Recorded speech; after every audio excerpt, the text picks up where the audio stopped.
Então, beleza.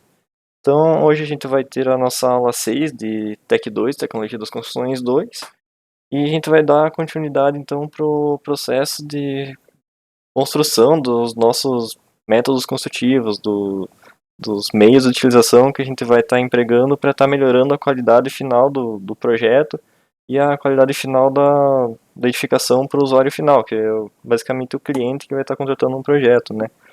Então, na aula de hoje a gente vai estar, a partir disso, visualizando então a parte de conforto lumínico, que vai ser a parte toda a questão de iluminação vai estar sendo tratada nessa nossa aula. Então, inicialmente, o que a gente precisa entender com conforto lumínico? Qual que é o primeiro conceito que a gente precisa estar trabalhando? A importância da própria luz. Então, como que a luz ela vai estar trabalhando a nossa percepção, como que as diferentes nuances de luz, intensidade e tudo mais podem estar alterando o jeito que a gente vai estar percebendo o ambiente ou um objeto.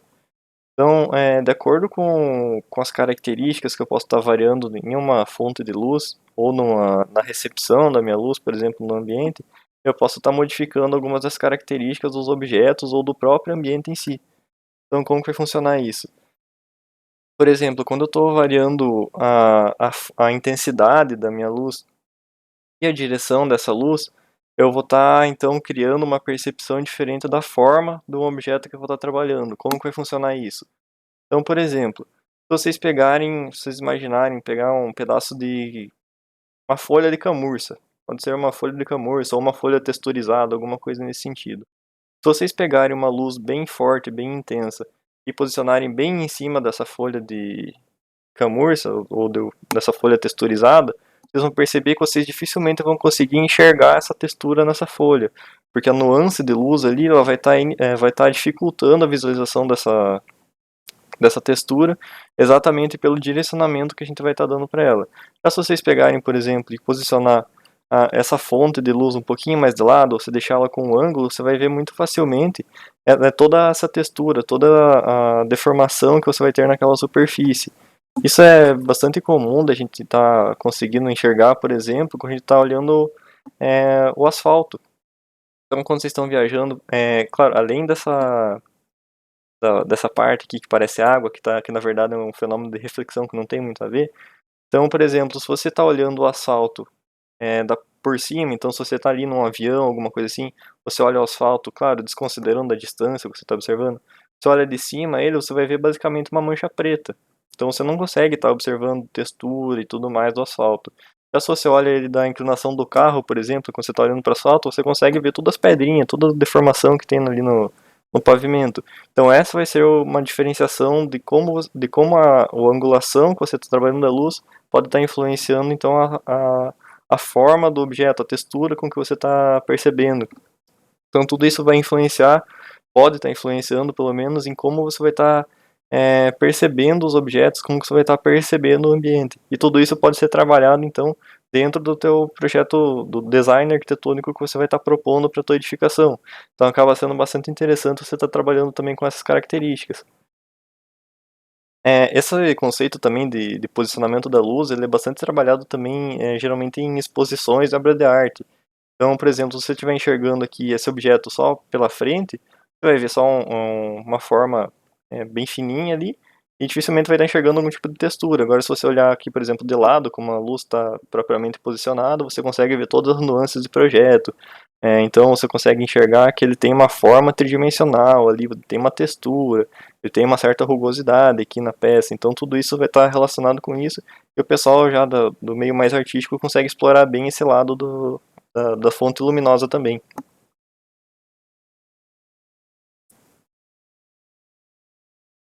Então, a partir disso, a gente vai estudar alguns outros fenômenos que também estão relacionados com a própria emissão e como a luz vai agir, na verdade, nas nossas superfícies.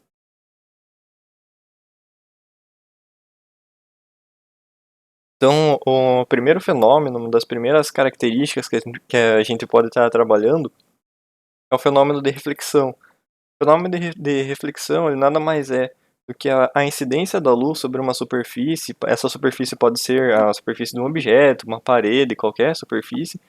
E a partir dessa superfície, então, o raio, que é a nossa onda, que é uma onda energética, na verdade, uma onda de luz, que vai estar incidindo ali, ela vai ser refletida e o tipo de reflexão é que vai ser alterado. Então, basicamente, reflexão, o que que é? Ela vai consistir no fenômeno da luz que vai estar incidindo sobre um objeto e vai retornar para o meio que ela estava sendo propagada depois de passar por esse processo de reflexão. Então, a partir disso, quais que são os métodos, as formas de reflexão que a gente vai ter? O primeiro método aqui tá, só coloquei na sequência errada, mas o primeiro método de reflexão que a gente vai ter, que é o mais simples, é o método especular. Então, como que vai funcionar esse método especular de reflexão? Basicamente, ele vai consistir, eu estou trabalhando com uma superfície lisa e uma superfície extremamente polida. Então, vocês podem estar imaginando aqui como exemplo uma superfície metálica, a superfície metálica mais brilhante que vocês conseguem enxergar. Essa vai ser uma superfície perfeitamente lisa e perfeitamente polida. Na vida real, dificilmente a gente vai conseguir encontrar algum material, alguma superfície com essas características. O que mais vai se aproximar mesmo são os metais, e geralmente os espelhos eles conseguem estar tendo uma característica mais próxima disso, mas perfeitamente liso a gente nunca vai ter. Mas então, considerando isso, como que vai funcionar a reflexão especular? Eu vou ter os meus raios, as minhas ondas aqui incidentes, que vão estar incidindo com uma certa angulação, e na superfície lisa, como ela não tem deformidade nenhuma, os raios que vão estar sendo refletidos, eles vão ter a mesma angulação. Então o raio vai chegar ali, vai ser refletido da mesma forma. Isso vai gerar um efeito então de um espelho para a gente, isso vai gerar um efeito de brilho. Então sempre que a gente está imaginando um material brilhoso, por exemplo, a superfície então vai estar mais próxima possível de uma superfície polida, de uma superfície especular, que a gente vai denominar. Então a gente também tem o tipo de reflexão chamado de reflexão difusa.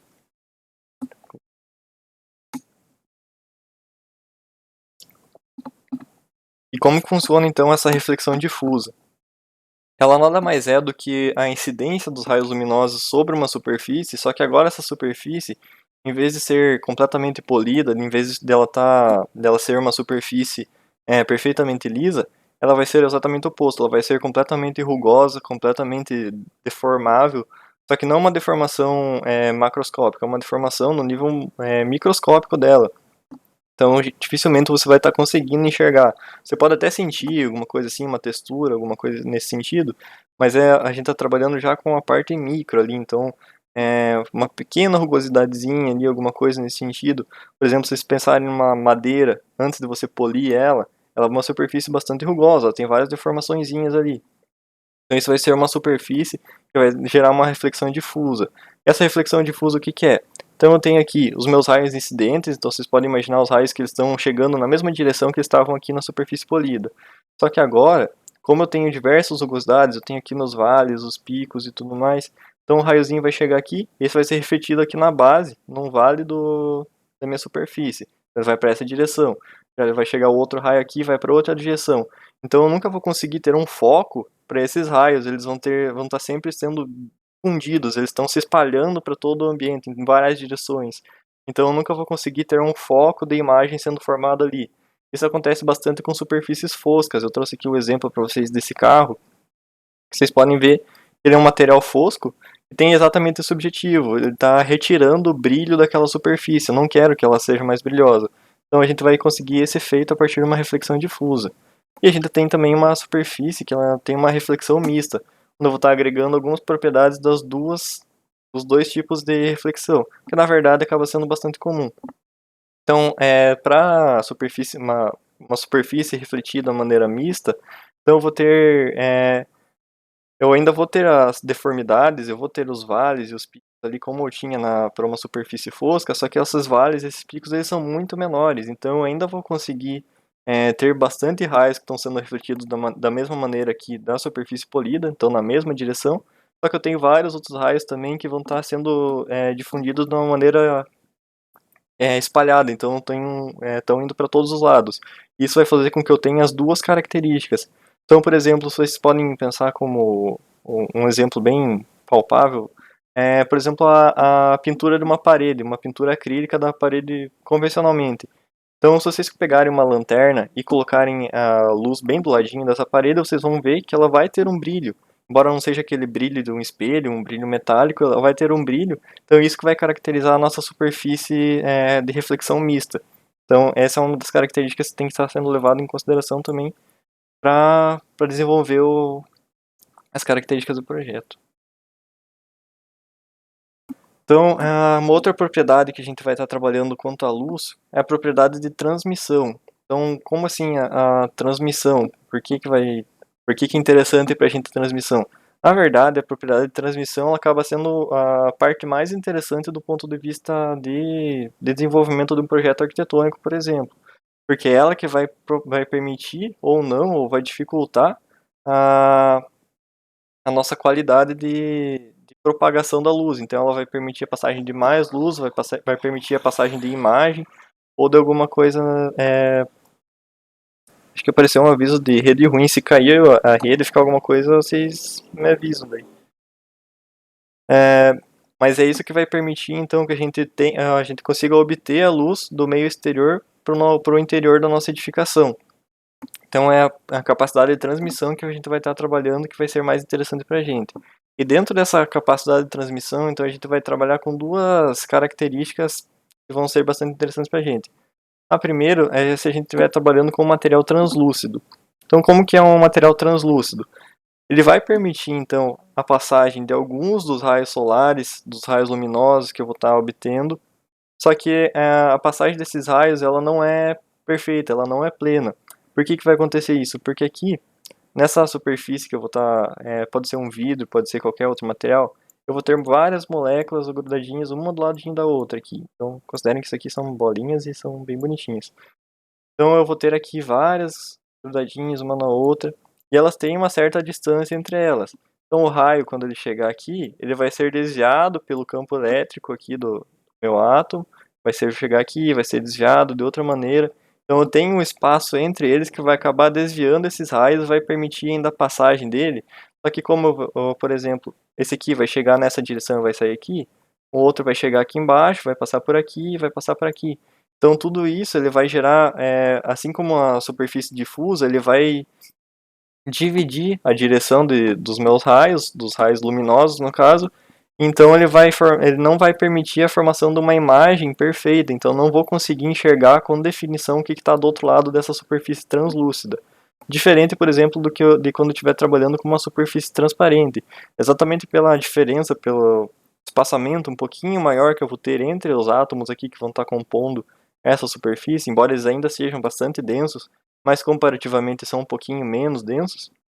Então eles vão permitir com que eu passe uma quantidade maior de raios solares que vão continuar na mesma direção. Claro que eles ainda vão ter um desvio devido ao campo elétrico.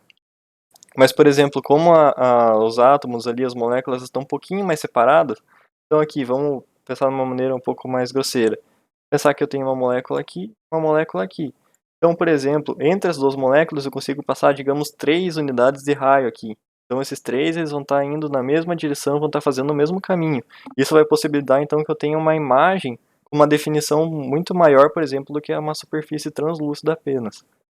E eu tenho também um fenômeno que é o fenômeno de absorção. Esse fenômeno ele vai acontecer quando eu tenho um corpo que vai ter uma densidade atômica muito grande. Isso quer dizer o quê? Eu vou ter muitas bolinhas aqui, uma grudada bem do ladinho da outra, não tem praticamente nenhum espaçamento entre elas. Então isso vai dificultar muito a passagem dos raios. Geralmente esses raios eles conseguem penetrar um pouquinho aqui até uma certa profundidade, mas eles acabam se perdendo até o meio desse elemento, desse pedaço de papel, seja do que for. Então isso a gente vai estar chamando o fenômeno da absorção, porque os raios luminosos eles vão chegar aqui e conforme eles vão batendo nesses átomos, eles vão perdendo energia. Esses átomos eles vão absorvendo essa energia luminosa. Porque não sei, vocês devem lembrar da última aula. Então a onda luminosa, ela é basicamente energia, ela é uma onda que está transportando energia. Então ela vai chegar ali, vai perdendo energia, bate em um, bate em outro, vai perdendo energia aos pouquinhos. Quando chega ali, ela não consegue atravessar o corpo. Então isso vai ser denominado um corpo opaco, que não permite a passagem nem de luz e nem de imagem para o seu outro lado. Então, para utilizar esses conceitos de iluminação, basicamente, a gente pode estar utilizando diferentes sistemas, diferentes fontes de iluminação, que elas podem ser, então, utilizadas de modo a atender diferentes fins para o meu cômodo, para minha edificação. Então, por exemplo, se eu quero ter um ambiente que eu tenho um ambiente que é muito pequeno e eu preciso estar ampliando esse ambiente. Eu posso estar trabalhando com características da luz, com processos luminosos, tá trabalhando com diferentes posicionamentos de fontes luminosas para que eu consiga ter a ampliação desse ambiente. Então, como que eu consigo obter isso de uma maneira razoavelmente simples, até porque eu não quero, por exemplo, demolir parede nem nada. Então, como que eu quero dar pelo menos essa sensação de um ambiente maior? Eu posso estar trabalhando com isso, fazendo com que eu tenha uma distribuição mais uniforme da luz por todo esse ambiente. Então, como que vai funcionar isso? Vocês podem pegar, por exemplo, essa imagem aqui. Esse cômodo, ele é um cômodo razoavelmente pequeno, é um cômodo de sala razoavelmente pequeno. Então, como que foi utilizado a luz para dar esse efeito de ser um pouquinho maior para a gente?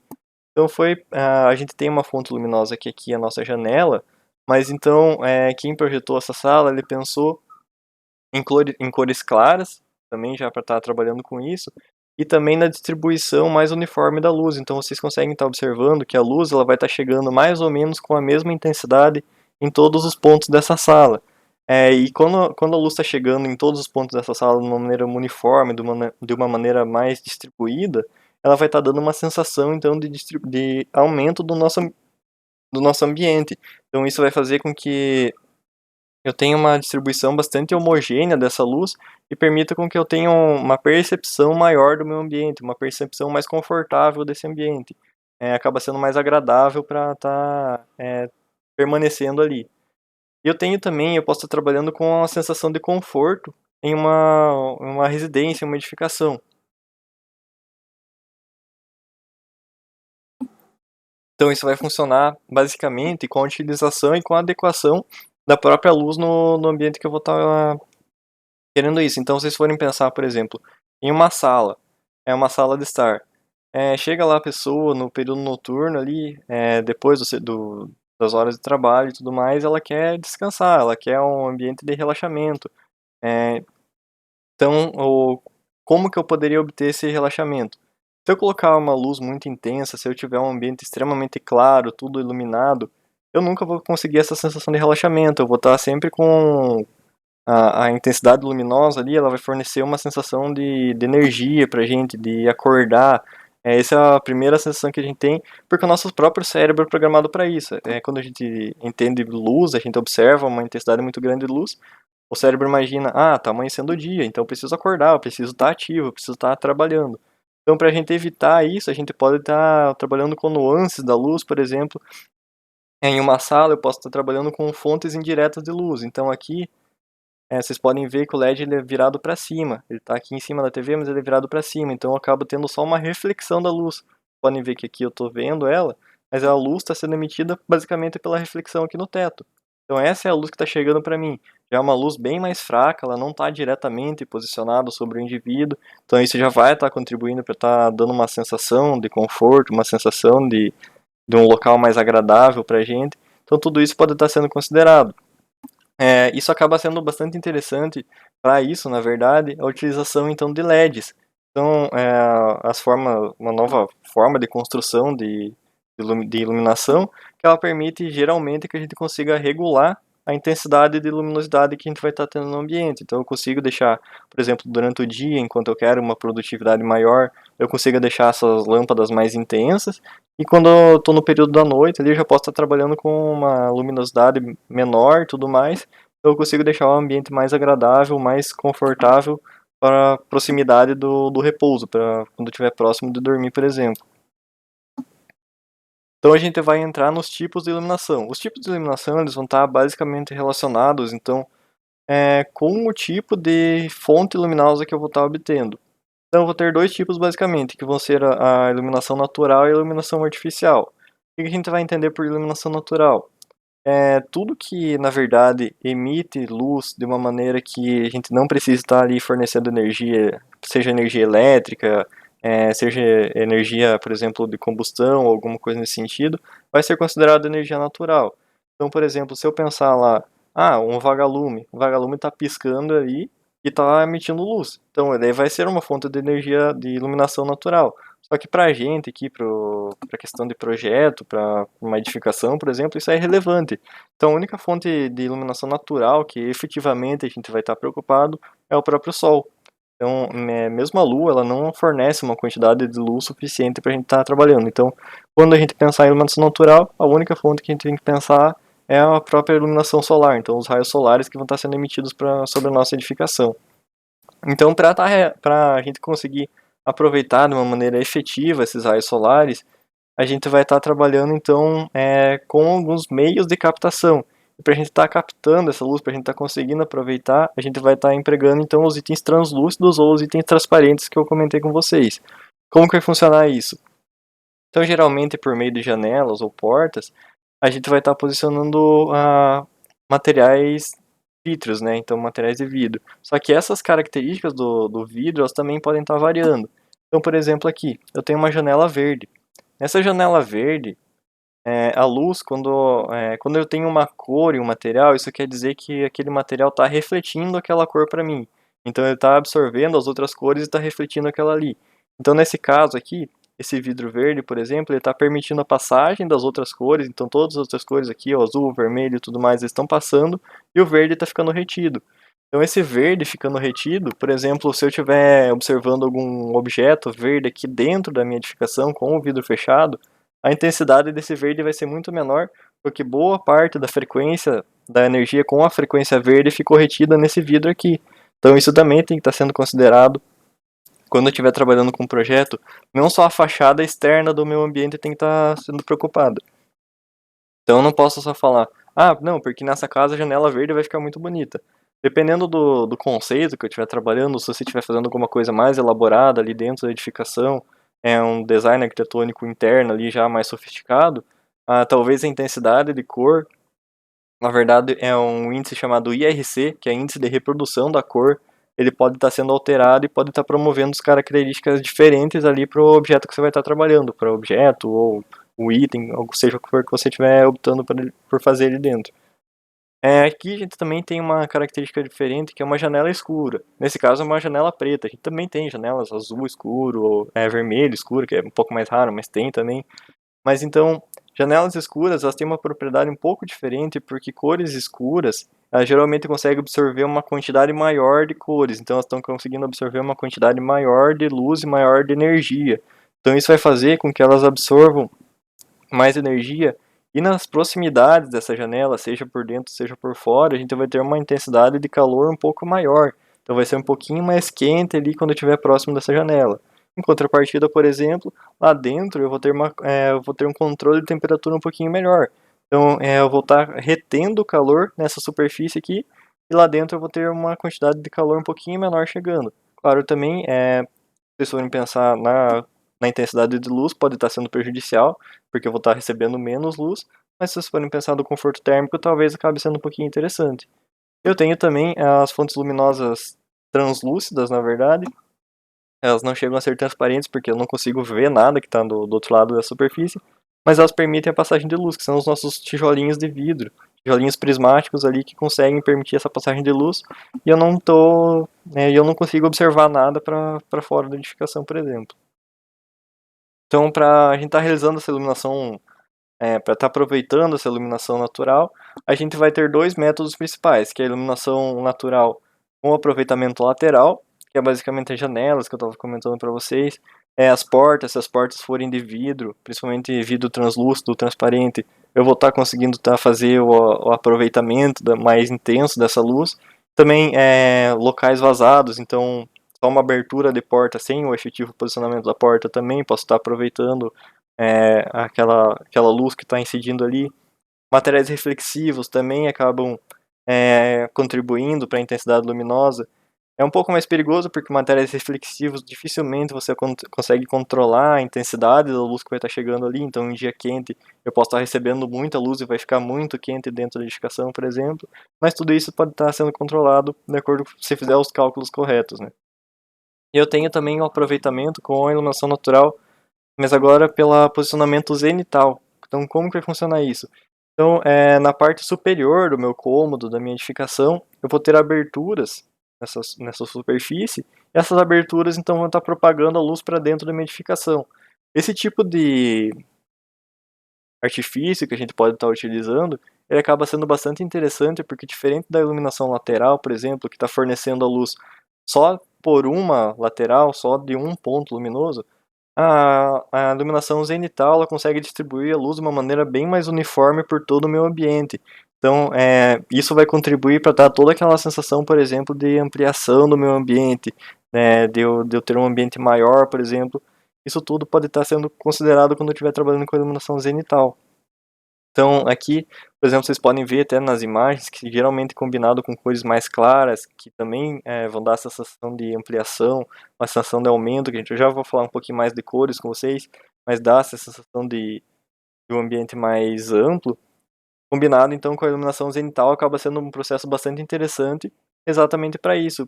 Geralmente em ambientes mais claustrofóbicos, ali corredores muito apertados, onde não tem muito acesso, pode ser uma alternativa bem interessante. Então, para estar aproveitando então, essa iluminação zenital, eu tenho algumas artimanhas que eu posso estar utilizando. E uma delas são os túneis de luz. Então, o que vai consistir um túnel de luz? Então, eu tenho basicamente aqui um local de captação dessa luz. Aqui tem um prisma nessa superfície, então isso aqui vai ser um prisma. Pode ser um globo, alguma coisa nesse sentido. O globo acaba sendo bastante interessante porque ele tem uma área superficial grande, então eu consigo estar absorvendo diferentes raios luminosos ali, concentrando ele no lugar. Mas então eu vou ter aqui o meu ponto de captação, e abaixo desse ponto de captação, então aqui, continuando aqui, eu vou ter basicamente um túnel, um funil, alguma coisa assim, que é bastante espelhado por dentro. Então ele é espelhado exatamente para estar conduzindo esses raios luminosos para o interior da edificação. Então ele vai descer aqui e vai chegar até onde eu quero. Então aqui eu vou ter uma abertura embaixo desse túnel, e vai estar propagando a luz para cá, nessa direção. Então, um ambiente onde eu não tinha acesso até a parte superior da minha edificação, que é onde está recebendo a luz, eu consigo estar propagando essa luz e chegando aqui, e evitando, por exemplo, a utilização de lâmpadas ou outros equipamentos elétricos para estar fazendo essa iluminação. Então, acaba sendo bastante interessante, por exemplo, aqui até parece, na verdade, uma lâmpada, mas na verdade é um túnel de luz que está chegando ali, e acaba sendo bastante interessante, por exemplo, um corredor, onde eu não posso ter janelas. Aqui, vocês podem estar observando que seria um ambiente bem mais escuro ou bem mais artificial se eu estivesse só utilizando lâmpadas ali, por exemplo. Então acaba sendo bastante interessante porque até a iluminação natural acaba dando uma sensação mais confortável para a gente. O ambiente acaba sendo um pouco mais agradável de olhar do que um ambiente completamente isolado, só cheio de lâmpada fluorescente no teto. Então acaba sendo bem mais agradável esse tipo de iluminação, até pelas próprias características da luz.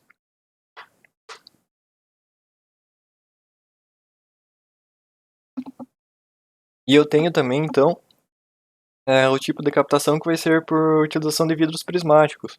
Então, esses vidros prismáticos, aqui já vai se enquadrar toda aquela parte dos tijolinhos prismáticos que eu comentei no slide anterior com vocês.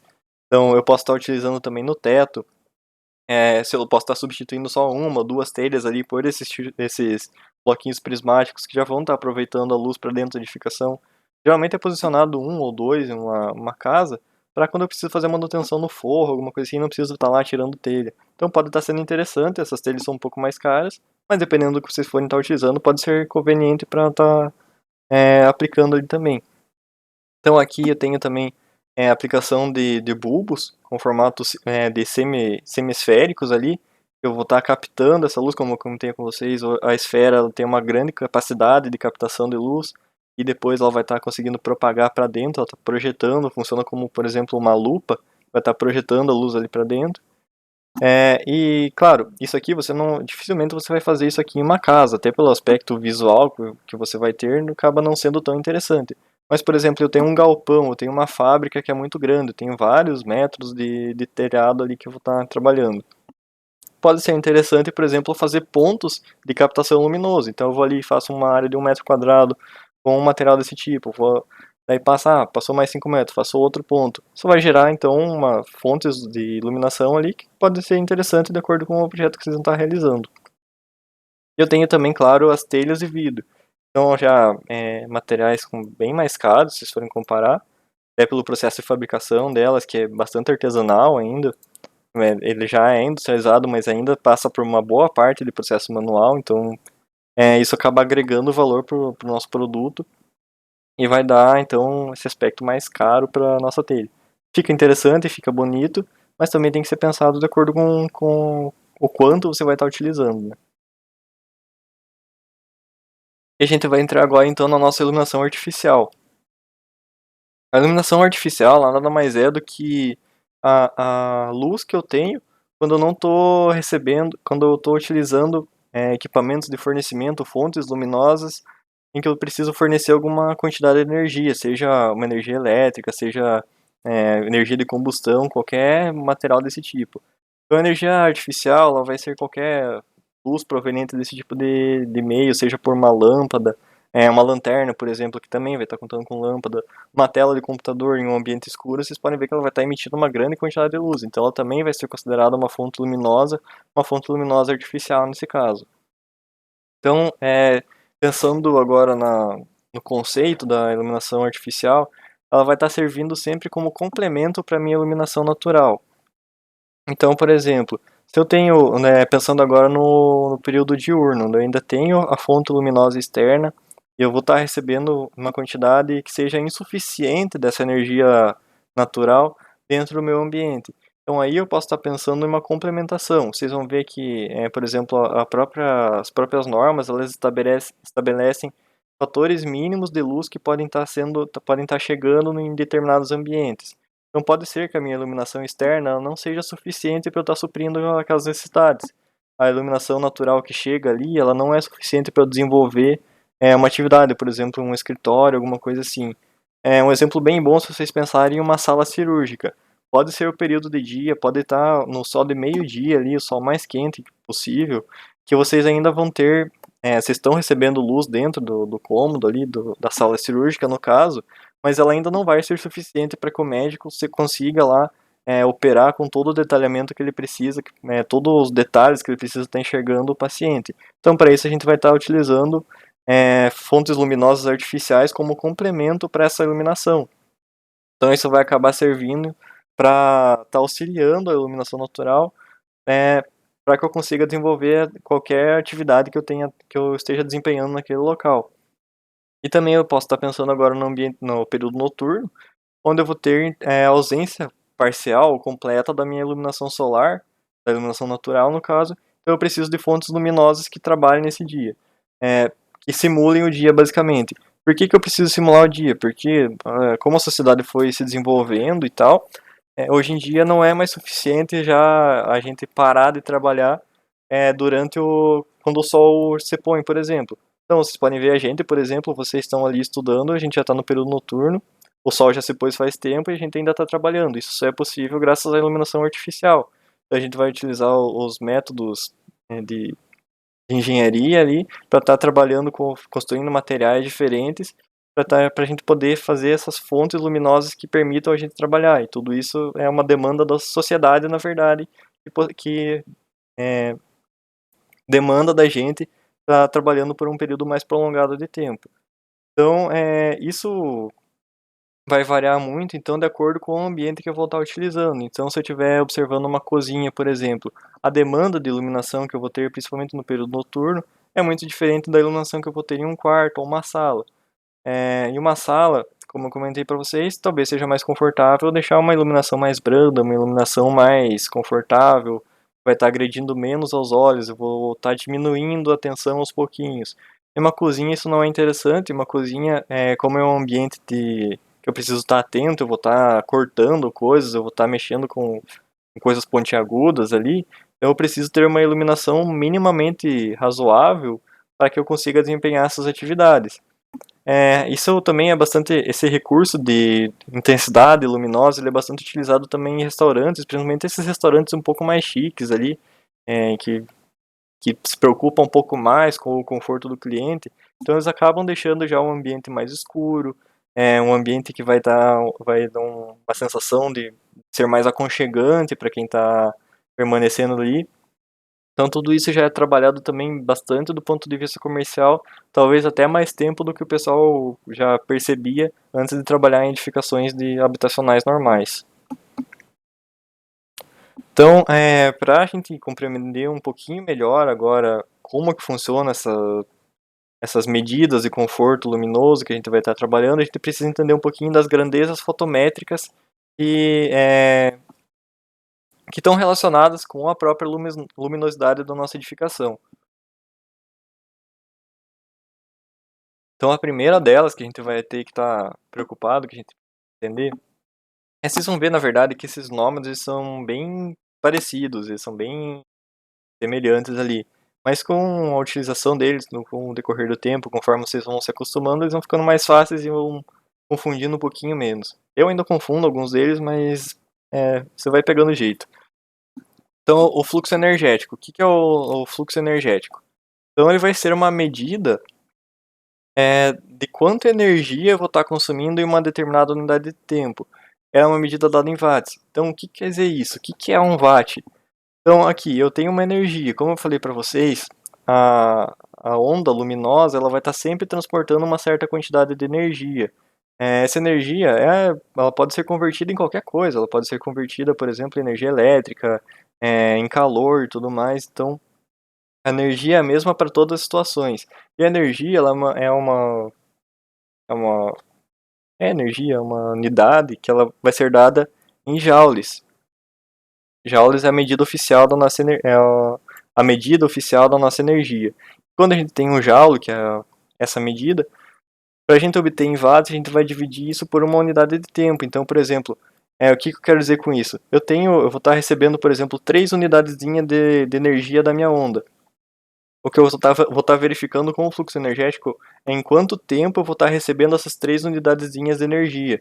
Então vai variar, por exemplo, se eu recebo essas 3 unidadezinhas em 1 segundo, eu vou ter 3 watts, eu vou ter 3 joules por segundo. Agora, se eu estiver trabalhando, se eu recebo essas 3 unidades de energia em 2 segundos, eu estou levando o dobro do tempo para estar recebendo essa energia. Então, meu fluxo energético vai ser, na verdade, metade do anterior. Então, essa é a relação de fluxo energético de medida que vocês vão estar pensando quando estiver trabalhando com esse conceito.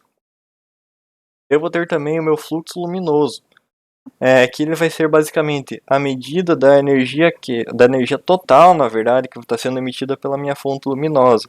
Então, como que vai ser isso? Exatamente essa medida em joule que eu estava comentando com vocês. Então, é a capacidade total que a fonte luminosa ali, que eu vou estar trabalhando, seja ela qualquer fonte luminosa, ela vai estar emitindo.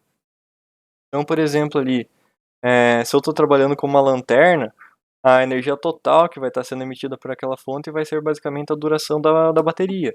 Então, essa vai ser a energia que vai estar sendo captada, e essa medida, a medida dessa energia que está sendo emitida ali naquele instante vai ser dada em lumens, que é uma unidade bem usual dentro da parte de iluminância da iluminação elétrica. Da iluminação, na verdade, não elétrica. E eu tenho também o conceito de eficiência luminosa. Então a eficiência luminosa ela vai ser basicamente a relação entre o meu fluxo luminoso aqui que eu vou ter, que é a minha unidade de energia por tempo, e o meu fluxo energético. Então ela vai estar relacionada diretamente com a eficiência dessa fonte luminosa que eu vou estar trabalhando. Então é uma medida que ela é dada em lumens por watt. Então eu vou pegar o fluxo luminoso e dividir pelo fluxo energético. E eu vou ter então o rendimento da minha fonte, a eficiência que eu vou estar trabalhando nessa fonte. Então ela é bastante interessante para eu conseguir mensurar se uma fonte ela é melhor que a outra do ponto de vista energético, se eu consigo gerar mais luz com ela, com a energia que eu estou fornecendo, então eu estou ali fornecendo uma certa quantidade de energia elétrica para ela, por exemplo, o quanto ela vai estar conseguindo gerar de luz para mim em comparação com outra, por exemplo, aí eu consigo ver a eficiência entre elas. Só para vocês terem uma noção, então, do fluxo luminoso, eu trouxe aqui um exemplo para vocês. Aqui é uma imagem formada com um fluxo luminoso bem fraquinho, de 14 lumens apenas.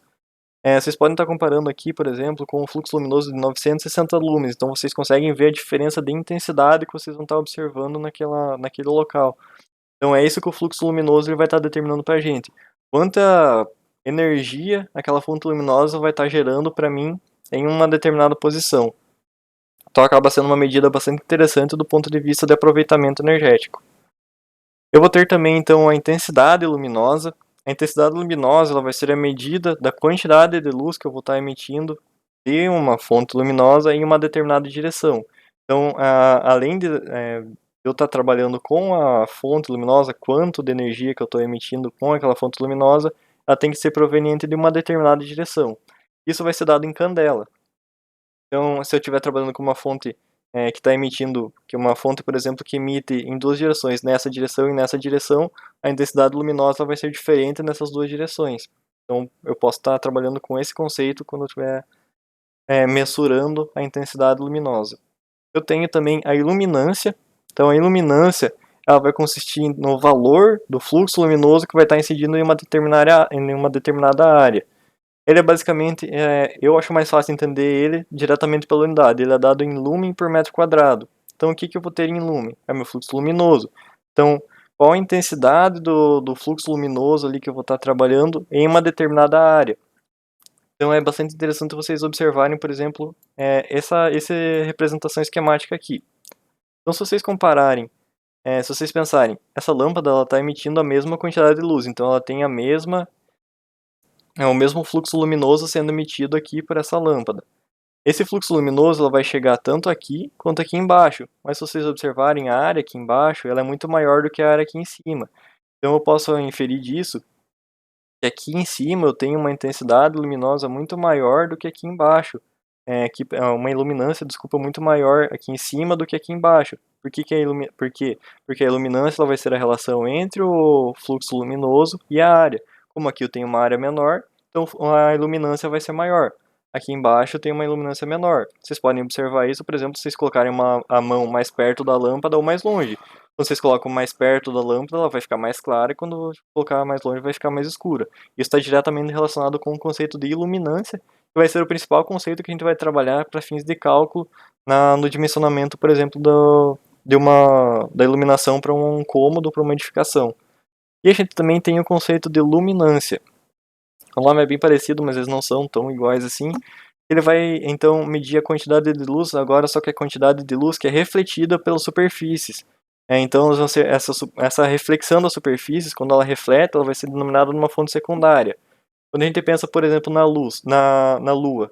A Lua ela não está emitindo luz nenhuma, ela só está recebendo a luz, os raios luminosos do Sol, e está refletindo aqui para a Terra. Então por isso que a gente consegue estar observando ela e parece que a Lua está brilhando para a gente.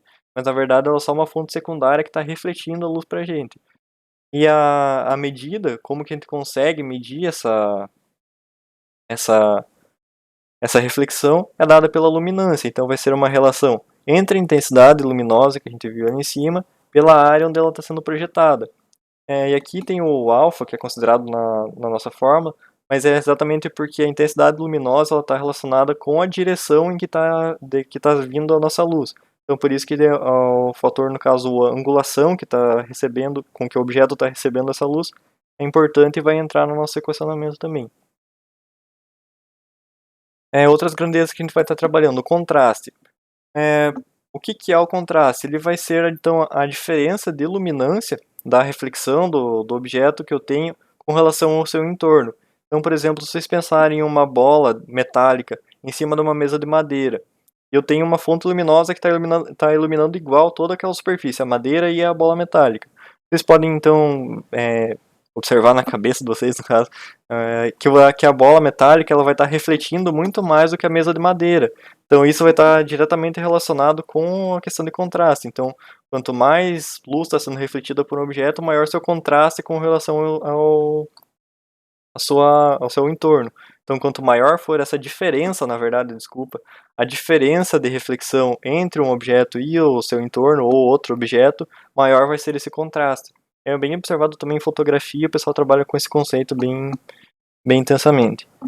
Eu também tenho o índice de reprodução da cor, que eu comentei rapidinho com vocês ali atrás, alguns slides atrás, que ele vai então estar relacionado diretamente com o potencial de uma fonte luminosa em reproduzir com fidelidade a cor de um determinado objeto. E esse conceito, esse índice, ele vai variar entre 0 e 100.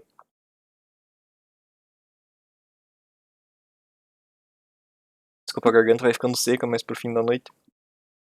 Então, como que vai funcionar esse índice de reprodução de cor? Então, se eu imaginar a luz solar, por exemplo, quando eu coloco uma maçã embaixo da luz solar, eu consigo ver que ela é completamente vermelha. Tô conseguindo observar todas as cores dela, exatamente porque a luz solar ela tem todas as cores disponíveis ali para mim. Agora, se eu colocar essa maçã embaixo de uma lâmpada azulada, por exemplo. Uma lâmpada que tem uma camada azul na superfície dela. Eu vou estar observando a maçã muito mais próxima dessa figura aqui, uma cor muito mais azulada. Isso vai dizer que o meu índice de reprodução da cor daquela lâmpada ali, ele é muito menor, então eu consigo uma fidelidade muito menor de cor quando eu estiver trabalhando com esse tipo de lâmpada. Eu dei o exemplo do azul, mas pode ser qualquer outra cor. Isso vai entrar no mesmo conceito que eu falei da janela para vocês lá. Então, se eu tenho um filtro de determinada cor, é bem possível que eu vou ter alguma alteração nos objetos que eu vou estar observando dentro daquela edificação. Então isso bastante relacionado com a fidelidade da cor. Também pode gerar, então, implicações de projeto que eu posso estar considerando no decorrer do desenvolvimento. Temperatura da cor. Como que funciona a temperatura da cor? Ela vai variar em Kelvin. É uma temperatura que ela expressa em Kelvin. Ah, mas e como assim temperatura se eu estou trabalhando com cor e com iluminação? Aqui a gente tem que abstrair um pouquinho do conceito de calor. Eu não posso estar imaginando temperatura para cor, não posso estar assimilando isso com calor. Até porque a escala, na verdade, é o contrário. Então, se eu estiver imaginando uma cor quente, o que vem uma cor quente para vocês? Uma cor mais próxima do amarelo, uma cor vermelha ali, que dá uma sensação de calor maior. E é exatamente isso. As cores quentes, elas vão estar em torno ali a partir do 1000 até os 2000, 3000 Kelvin. Então, vocês podem estar observando aqui que essas temperaturas de cores, elas vão dar uma sensação mais de calor, uma sensação de aquecimento para o ambiente. Já quando eu estou trabalhando com temperaturas mais frias, com cores mais frias, eu vou ter uma temperatura já acima de 6000 kelvins pelo menos. Então essas vão ser consideradas as cores frias, porque quando a gente observa uma luz azul, vem a sensação mais gelada para a gente. Você pode até imaginar um bloco de neve, o Ártico ali, a sensação mais de frescor, de frio pra gente. Então isso vai estar relacionado exatamente com a temperatura de cor. E exatamente isso a gente pode estar trabalhando já direto, nas questões de projeto, de acordo com a necessidade. Se eu quero, por exemplo, um ambiente mais confortável ali, eu vou lá vou voltar na minha sala lá, quero um ambiente mais aconchegante, mais relaxante. Eu posso estar trabalhando então com temperaturas mais quentes aqui, com abaixo dos 4000 kelvins, por exemplo, que vão dar uma sensação um pouco mais de conforto ali, uma sensação de menos agitação. Então aqui eu trouxe até alguns exemplos para vocês. Como eu estava falando aqui, se eu quiser um ambiente mais de repouso, um ambiente mais aconchegante, voltando lá nos restaurantes, geralmente eles também usam esse tipo de iluminação com temperaturas mais quentes, temperaturas menores se vocês forem pensar em Kelvin aqui, mais próximos de 2000 Kelvin, mas temperaturas mais quentes, então eu falei para vocês abstraírem da sensação de calor, exatamente porque a escala é o contrário. Se eu pensar na temperatura menor, ali mais próximo do 1000 Kelvin, a temperatura, estou pensando em temperaturas mais quentes.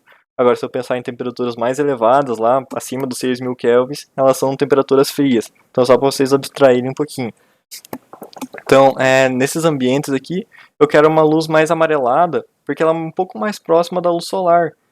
Dá uma sensação mais confortável, de menos agitação, então eu consigo estar trabalhando com uma sensação de relaxamento naquele ambiente. Se eu quero uma atividade, eu tenho locais, um escritório, por exemplo, uma escola, uma universidade, eu quero uma atividade intensa, uma atividade mental intensa, eu preciso estar atento ali à papelada, desenvolvendo projetos, escrevendo e tudo mais. Eu preciso de uma temperatura pelo menos neutra, mas mais partindo para o frio, exatamente porque isso vai desenvolver uma atividade mental maior. Vai estar falando para o cérebro das pessoas ali. Tá na hora de você estar trabalhando. Você precisa estar desenvolvendo alguma coisa, então vamos agitar aí. Isso é mais intensificado ainda conforme eu vou aumentando mais a temperatura da cor que eu vou estar utilizando. Então, por exemplo, ginásios atléticos, principalmente em questão olímpica e tudo mais, a temperatura da iluminação utilizada é muito mais próxima do azul, exatamente porque isso vai dar ainda mais a sensação de agitação, a sensação de movimentação. O cérebro basicamente vai estar ligadão ali no que precisa estar fazendo. Então, tudo isso vai estar influenciando as características do meu ambiente e eu posso adequar isso então de acordo com as necessidades que eu vou estar utilizando ali e acaba sendo bem conveniente de acordo com o que eu quero estar fazendo na verdade.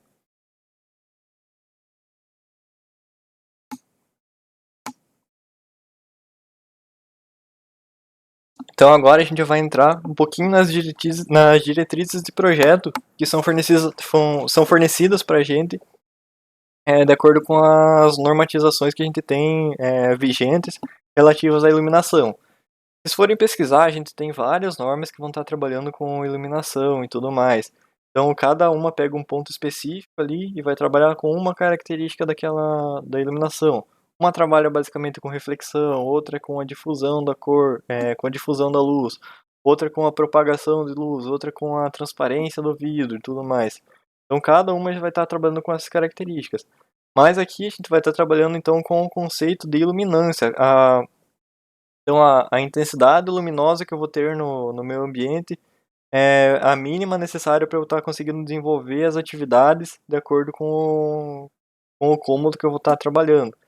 Então só para vocês terem uma ideia, aqui na própria NBR 15575, no item 1 dela, na parte 1, na verdade, dessa norma, as outras tratam de outras coisas, se eu não me engano na parte 4 também a gente vai ter alguma coisinha, mas as diretrizes do projeto principal vão estar na parte 1.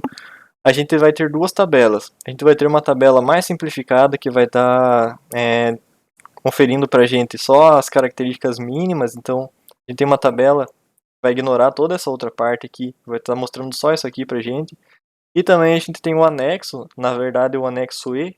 Então a gente consegue obter lá a tabela E3, que é essa que eu trouxe aqui para vocês, onde a gente vai ter então os parâmetros de iluminação, tratando agora da iluminância natural para os nossos cômodos. Então, como que vai funcionar isso? De acordo com o ambiente que eu for estar trabalhando, aqui nesse caso, uma sala de estar, um dormitório, uma copa, cozinha, uma área de serviço, ela vai estar propondo alguns índices de iluminância mínimo que eu posso estar utilizando. Então, a iluminância ela pode ser dada tanto em lumen por metro quadrado quanto em lux. Na verdade, um lux é igual a... Eu não vou escrever aqui porque vai ficar muito feio, tá? Vou tentar. Um lux, ele vai ser igual a um lumen por metro quadrado. Então é a mesma medida. É só uma questão de conversão, porque o Lux, além de ser mais fácil, ele ficou mais difundido para a utilização. Então a gente sempre vai trabalhar com Lux aqui nesse conceito, só para vocês saberem como que a gente chega no Lux. É por meio do lumen por metro quadrado. Então aqui, por exemplo, numa sala, se a gente estiver trabalhando, o mínimo de iluminação durante o dia que eu preciso ter ali naquele ambiente é de 60 lux. Então eu preciso ter 60 lumen em cada metro quadrado chegando naquele ambiente. Óbvio que isso aqui vai ser feito uma média em vários locais de medição que eu vou estar realizando. E eu tenho também, nesse anexo, os índices intermediário e superior para essa iluminação, para essa iluminância. Então isso vai estar fornecendo parâmetros de acordo com a utilização que eu vou estar dando para aquela sala. Então, por exemplo, se eu estou trabalhando com um casal mais idoso ali, alguma coisa assim, o índice de iluminância que eu preciso naquele ambiente vai ser modificado, porque um casal idoso, por exemplo, eles precisam de uma quantidade maior de luz sendo emitida para que eles consigam enxergar com segurança tudo que eles vão estar fazendo ali. Então isso também vai ser levado em conta. Eu vou mostrar mais para frente para vocês como que é realizado esse cálculo, vocês vão ver como que vai entrar esses pontos na nossa edificação. Também vai estar relacionado com a cor das paredes, por exemplo, com a cor do teto, com a cor do piso.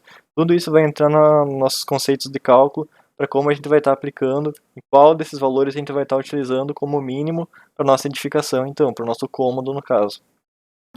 Tá, mas eu vi ali quais que são os valores mínimos, mas como que eu vou saber se eu estou atingindo aqueles valores? Como que eu vou saber se um cômodo que já existe, por exemplo, vai estar atendendo essas condições mínimas da normatização, por exemplo? Então você vai utilizar um equipamento que é um luxímetro. Esse equipamento ele vai basicamente captar quanta energia de iluminação, quanta energia de luz que vai estar sendo emitida ali e vai mostrar já o resultado convertido para mim aqui na tela do aparelho. Então, com esses aparelhos em mão, eu vou fazer a medição tanto no centro quanto em todos os arredores, então todos os cantos, todos os corredores daquele ambiente.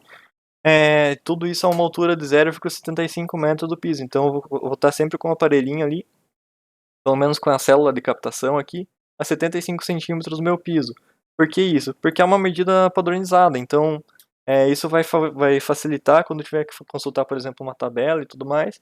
Então eu vou saber que todo o procedimento foi realizado a 75 centímetros do chão e eu posso estar consultando sempre estar fazendo uma conversão e tudo mais.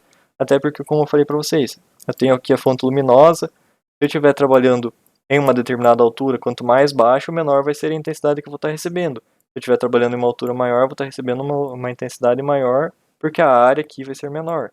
Então, por isso que foi padronizado em 0,75 metros de altura para ser realizada a medição. Nessa mesma norma, ela estabelece algumas alturas mínimas de peitoril e de testeira da janela, na verdade alturas máximas, exatamente para a gente estar conseguindo aproveitar da maneira mais eficiente possível a intensidade luminosa natural, que é a luz do sol que a gente vai estar recebendo. Então, como peitoril mínimo, essa norma ela vai estabelecer que a gente tem que ter no máximo uma altura de 1 metro do chão. Então, 1 metro é a altura máxima que vocês podem estar considerando da base da janela até o chão. Isso é exatamente para a gente estar conseguindo captar toda a energia. A norma ela considera que se você estiver trabalhando com um peitoril muito alto, você não vai estar aproveitando energia solar. Então não faz sentido a janela estar posicionada nesse local. Então, você tem que trabalhar sempre com a altura máxima de 1 metro. E também a altura de testeira máxima, de 2,20 m, exatamente porque aqui em cima, por exemplo, é claro que isso vai variar com o pé direito. Aqui a gente está considerando uma casa com 2,5 m de pé direito.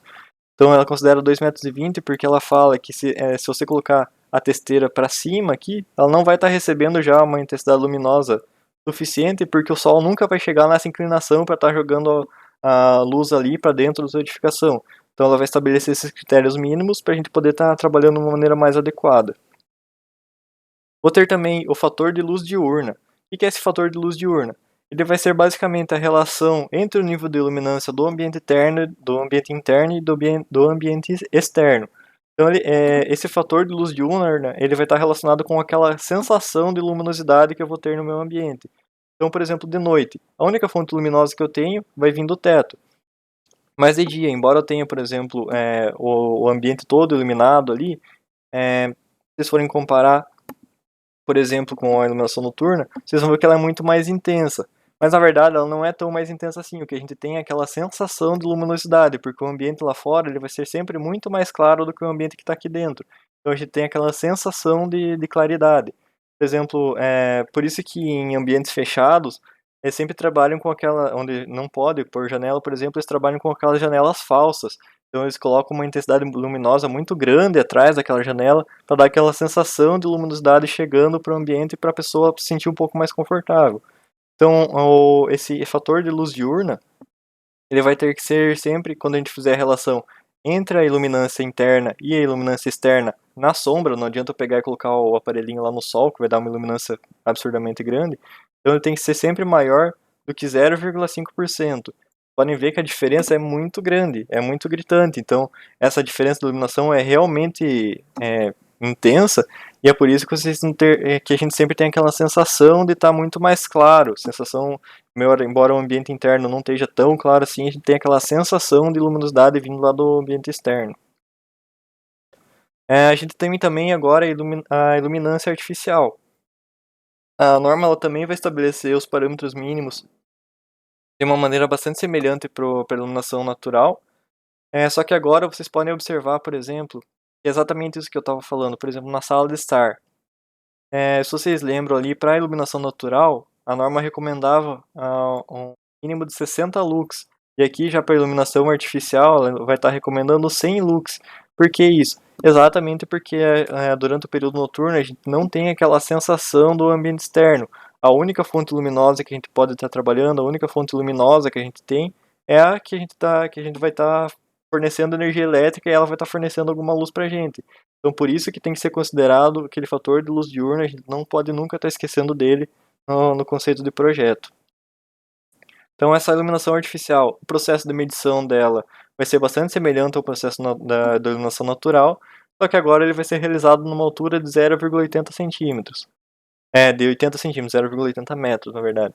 Tá, mas por que agora mudou de 75 centímetros para 80 centímetros? Eu não faço a menor ideia. Isso deve ser algum critério de cálculo, alguma medição específica que eles fizeram e acabaram entendendo que é melhor utilizar 80 centímetros para iluminação artificial para estar padronizando de alguma outra forma. E eu sinceramente não sei qual é o motivo real que deles terem utilizado. Também vai ter que ser considerado, então, vai ter que ser realizada a medição tanto no centro quanto nas periferias do meu cômodo. Só que agora a diferença é que, por exemplo, se eu estiver fazendo a medição durante o dia, eu vou ter que estar, eu vou ter que fechar, vou ter que estar isolando da melhor maneira possível, vou ter que colocar blackout e tudo mais, para não ter essa influência externa. E também eu vou ter outras normas, por exemplo, a 8995, que ela vai estabelecer alguns outros parâmetros, por exemplo, parâmetros de reflexão máxima, para que eu evite de iluminância, para evitar a reflexão excessiva no meu cômodo. Então, por exemplo, se eu tenho uma parede intensamente branca e eu coloco uma luz muito forte, eu vou ter aquela parede cegando quem está utilizando aquela edificação. Então não adianta, eu tenho que estar relacionando isso tudo de uma maneira bastante equilibrada. Não adianta só eu pensar, não, eu vou colocar uma lâmpada ali de 5.000 watts que vai estar resolvendo o meu problema. Nunca vai ter problema de iluminação naquele cômodo. Mas todo esse fator de reflexão tem que estar sendo pensado. Eu não posso estar colocando uma iluminação de qualquer forma ali que vou estar cegando quem vai estar utilizando a minha edificação. Além disso, a 8995 ela também estabelece alguns outros parâmetros, como por exemplo da intensidade luminosa, da distribuição luminosa de acordo com a área de trabalho. Então eu posso estar pensando aqui em áreas de trabalho individuais, eu vou estar desenvolvendo uma atividade aqui, por exemplo, uma mesa de escritório que eu vou estar escrevendo e tudo mais. Então ela vai estar dizendo que eu preciso, nessa área aqui de serviço, ter uma uniformidade luminosa de 70%. Então quando eu estou medindo com o aparelhinho, eu não posso ter variações maiores do que 30% dentro dessa área. Na área de entorno aqui de trabalho, ele fala em 60%. Então não posso ter variações maiores que 40% em qualquer um desses pontos que eu estou colocando aqui. Tudo tem que estar com mais ou menos a mesma medida. E aqui também o entorno imediato, que é basicamente a periferia que o meu olho está captando ali. Também ele vai estabelecer que eu tenho que ter uma uniformidade de pelo menos 50% da iluminação. Então aqui eu posso ter uma iluminância, por exemplo, de 100 lux, e aqui eu posso ter uma iluminância de 50 lux. Aí ela vai ser permitido. E essa norma também ela vai ser um pouco mais criteriosa, porque ela determina um pouquinho mais, ela delimita um pouquinho mais os cômodos e os ambientes que eu vou estar utilizando. Então, para uma área geral da edificação, por exemplo, saguão de entrada, sala de espera, tudo, salas de descanso, refeitório, escada e tudo mais, então ele vai ser vai distribuir um pouquinho mais as condições de iluminância que eu posso estar utilizando aqui. Aqui vai ser a iluminância em lux que ele vai dar dando para mim. Esse RA aqui vai ser o mesmo índice de reprodução da cor que eu comentei com vocês, é só a nomenclatura internacional que ele vai estar utilizando aqui. Mas então o índice de reprodução da cor, por exemplo, de pelo menos 80 ali. Então tem que ser bastante fiel na cor que eu vou estar utilizando. E aqui eu vou estar trabalhando com outro conceito que vai estar relacionado diretamente com a reflexão da luz. Então a reflexão máxima que eu posso estar utilizando ali. Então eu não posso ter um ambiente muito brilhante, por exemplo, em um saguão de entrada. Ele tem que ser no máximo 22% de reflexão. Tudo isso também é critério de cálculo que pode estar sendo adotado. Então, dentro disso, agora a gente está finalizando a nossa aula. Quais que são os tipos de lâmpada que a gente pode estar utilizando em uma edificação? O primeiro tipo que a gente conhece, na verdade, pelo menos eu conheci, foi a lâmpada incandescente, que são aquelas lâmpadas as mais simples possíveis. Elas têm aqui um filamento, geralmente é um filamento de tungstênio, porque é um material que consegue absorver uma temperatura bem elevada, sem estar se rompendo, sem estar fundindo ali. Então são lâmpadas de filamento e quando a energia elétrica passa por esse filamento ali, ela vai estar gerando então calor, porque está passando uma corrente elétrica dentro de um fio metálico, mas ela também vai estar gerando um brilho. Esse brilho então que vai estar fornecendo a luz para a gente e vai estar fornecendo a luz para a nossa edificação. Então uma lâmpada incandescente ela trabalha dessa forma. Hoje em dia a gente pode estar ainda inserindo alguns outros gases, geralmente gases são halogênios que são colocados dentro desse bulbo dessa lâmpada, eles vão melhorar um pouquinho as características de iluminação. Então eles melhoram um pouquinho as propriedades. Eu consigo estar aproveitando um pouquinho melhor então essas lâmpadas incandescentes.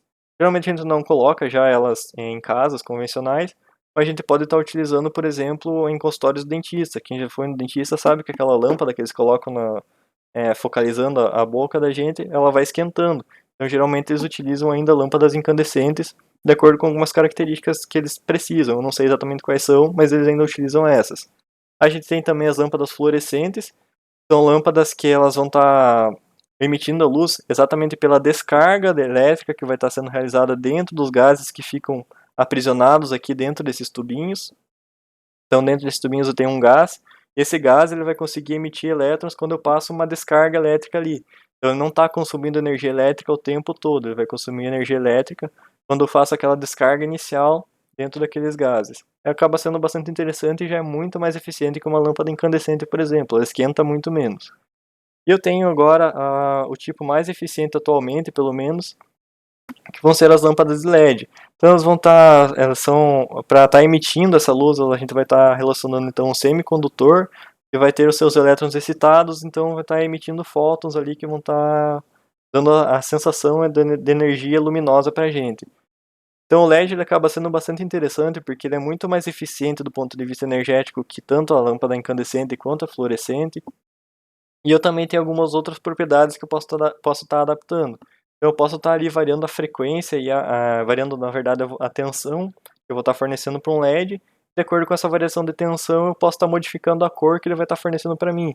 Então eu já tenho lâmpadas, por exemplo, que já vem com um controle remoto aqui por Wi-Fi, que eu posso estar controlando a intensidade luminosa que ela vai estar fornecendo e também a cor. Então acaba sendo bastante interessante, por exemplo, se eu quiser trabalhar lá na sala, que uma hora eu quero mais confortável, outra eu quero mais produtiva, eu posso estar relacionando isso também. E eu tenho meus equipamentos para fazer exatamente o acionamento dessas lâmpadas. Então, o mais comum que eu vou ter vão ser os interruptores, que eles podem ser simples. Simples é quando eu tenho só um ponto de acionamento. Então, em um quarto, por exemplo, só tem um ponto de acionamento, ele vai ser um interruptor simples. E os interruptores paralelos. Então, geralmente eu vou estar utilizando em escadas, por exemplo, onde eu posso acionar tanto lá embaixo quanto estar acionando em cima a mesma lâmpada. Então, esses são denominados os interruptores paralelos. Eu vou ter também os sensores de presença que eles vão estar emitindo aqui, então um raio bem fininho, um raio infravermelho que a gente não consegue estar observando. E quando esse raio é interrompido, como que ele é interrompido? Por exemplo, uma pessoa passou na frente dele, ela está interrompendo esse raio, então o sensorzinho aqui vai captar essa variação e vai estar fazendo o acionamento da minha lâmpada. Então ele acaba sendo bastante interessante, por exemplo, para utilizar em corredores, principalmente em corredores de utilização pública, por exemplo, em prédios. Geralmente, praticamente todas as escadas têm esse tipo de interruptor para estar fazendo o acionamento sem a pessoa precisar ficar ali apertando o interruptorzinho e tudo mais. Então acaba sendo bem interessante. E a gente também tem os dimmers, ou também eles podem ser chamados de controle de intensidade luminosa variável. Eu prefiro o dimmer porque é muito mais fácil de falar e também é o método mais difundido que vocês vão estar encontrando aí quando vocês forem precisar comprar. Então ele vai permitir modificar a intensidade luminosa da minha lâmpada. E como que ele vai fazer isso? Ele vai fazer isso exatamente variando algumas das propriedades da corrente elétrica que ele vai estar fornecendo. Geralmente é a tensão que ele vai estar fornecendo que ele vai estar variando. Então isso vai possibilitar que eu tenha intensidade luminosa diferente. Então, por exemplo, voltando na situação da sala, eu posso estar adaptando ela também de acordo com se eu quero ela um pouco mais aconchegante, se eu quero um pouco mais produtiva, se eu quero agora, se eu preciso fazer uma atividade de alta tensão ali, eu posso estar aumentando a voltagem, vou ter uma iluminação mais eficiente, mais intensa. Então isso vai estar gerando essa diferenciação para mim, e o dimmer acaba sendo bastante interessante desse ponto de vista. Então, a aula de hoje, na verdade, é isso. Eu tenho mais um pedacinho, uma parte de cálculo que eu preciso passar para vocês, de como que a gente faz o dimensionamento de um cômodo e de um ambiente. Essa parte vai ficar mais para a próxima aula. Então, eu vou começar já com essa etapa para vocês. Eu vou ficar disponível mais um tempinho para vocês, se quiserem tirar alguma dúvida dessa ou das outras aulas que não foi ao vivo, né? É um pouco mais difícil esse contato. Então, mas a aula de hoje é isso. Tenha vontade agora para tirar alguma dúvida. Eu vou finalizar a gravação.